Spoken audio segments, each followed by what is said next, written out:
കിച്ചുവുമായുള്ള പ്രശ്നങ്ങൾ നിലനിൽക്കുന്ന പശ്ചാത്തലത്തിലാണ് കഴിഞ്ഞ ദിവസം പുതിയ വീഡിയോയുമായി രേണു സുധി എത്തിയത്. കൊല്ലം സുധിയിൽ തനിക്ക് പിറന്ന ഏക മകൻ ഋതുവിനെ കാണാൻ തന്റെ മാതാപിതാക്കൾക്കും ചേച്ചിക്കും കുടുംബത്തിനും അല്ലാതെ മറ്റാർക്കും അവകാശമില്ലെന്നാണ് രേണു പറഞ്ഞത്. ഈ വീഡിയോ ശ്രദ്ധിക്കപ്പെട്ട യൂട്യൂബർ ഷെഫിന ബീവി പ്രതികരിച്ച് എത്തുകയും ചെയ്തു. കിച്ചുവിന് അവകാശമുള്ള വീട്ടിൽ കൊണ്ടല്ലേ അവനെതിരെ രേണു പ്രതികരിക്കേണ്ടത് എന്ന് ഷെഫിന ബീവി രംഗത്ത് വന്നു. അവരുടെ വാക്കുകൾ ഇങ്ങനെയാണ്: കിച്ചുവിനോട് സംസാരിച്ചാൽ അവൻ പറഞ്ഞത് എനിക്ക് ഇതിലൊന്നും പറയാനില്ല എന്നാണ്. ആരോ എന്തോ പറഞ്ഞോട്ടെ, ഞാൻ ഋതപ്പനെ കാണാനായി അവിടെ പോകും, അവനെ കാണുമെന്നാണ് പറഞ്ഞത്.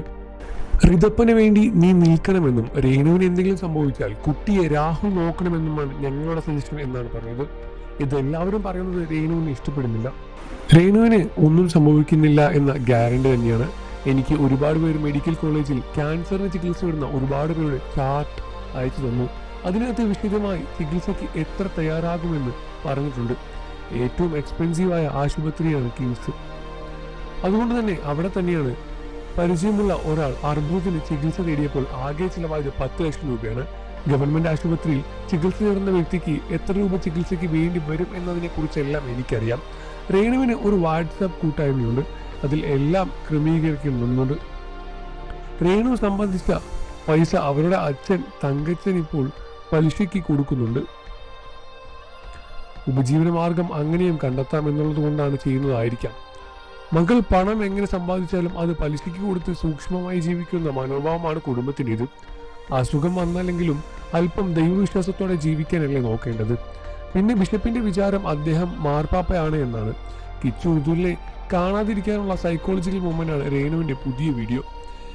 രേണുവിന്റെ പ്രവൃത്തികളെയെല്ലാം പലർക്കും കുഴപ്പം, ആ പ്രവൃത്തികളെ തെറ്റാണെന്നും ഇഷ്ടപ്പെടുന്നവരെന്നും പറഞ്ഞ കുട്ടിയാണ് ഇപ്പോൾ പലരുടെയും കണ്ണിൽ കുഴപ്പക്കാരനായി മാറിയത്. രേണു ഇപ്പോൾ ചെയ്യുന്ന പ്രവർത്തികളൊന്നും മാപ്പർഹിക്കുന്നില്ല. അതുപോലെ ബിഷപ്പിന് ഓവലിന് ഫിലിപ്പിന് എത്ര സഭയാണ് ഉള്ളത്? എന്തിനാണ് ഷെഡ്യൂൾ കാസ്റ്റിനുള്ളവരെ മതം മാറ്റുന്നത്? ഋതുവിനെ കാണാൻ കിച്ചുവിന് അവകാശമില്ലെന്ന് അവന്റെ സ്വന്തത്തിൽ താമസിക്കുന്ന രേണുവും കുടുംബവും പറയേണ്ടത്. കിച്ചുവിനെ കൊടുക്കേണ്ട അവകാശം കൊടുത്തിട്ട് വേണമായിരുന്നു രേണു സംസാരിക്കാൻ. അല്ലാതെ അവന് അവകാശമുള്ളത് കയറിയെടുത്ത് സംസാരിക്കുകയല്ല വേണ്ടത്. കിച്ചുവിന് വേണ്ടി എവിടെയൊക്കെ ഇടുന്നവരെ കെട്ടിക്കൊണ്ടുവന്നതാണ് സുധി എന്ന തരത്തിലെല്ലാം തന്നെ വലിയ രൂപത്തിലുള്ള വിമർശനമായ കാര്യങ്ങൾ തന്നെയാണ് സോഷ്യൽ മീഡിയയിൽ കമന്റുകളായും സംസാരങ്ങളായും വരുന്നത്. ഈ വിഷയത്തിൽ നിങ്ങളുടെ അഭിപ്രായം എന്താണെന്ന് വീഡിയോയ്ക്ക് താഴെ കമന്റ് ചെയ്ത് പറയുക. വാർത്തകളും വിശേഷവും എത്രയും പെട്ടെന്ന് അറിയാൻ നമ്മുടെ വീഡിയോ ഒന്ന് ലൈക്ക് ചെയ്ത് ചാനൽ സബ്സ്ക്രൈബ് ചെയ്ത് സപ്പോർട്ട് ചെയ്യണം ഫ്രണ്ട്സ്.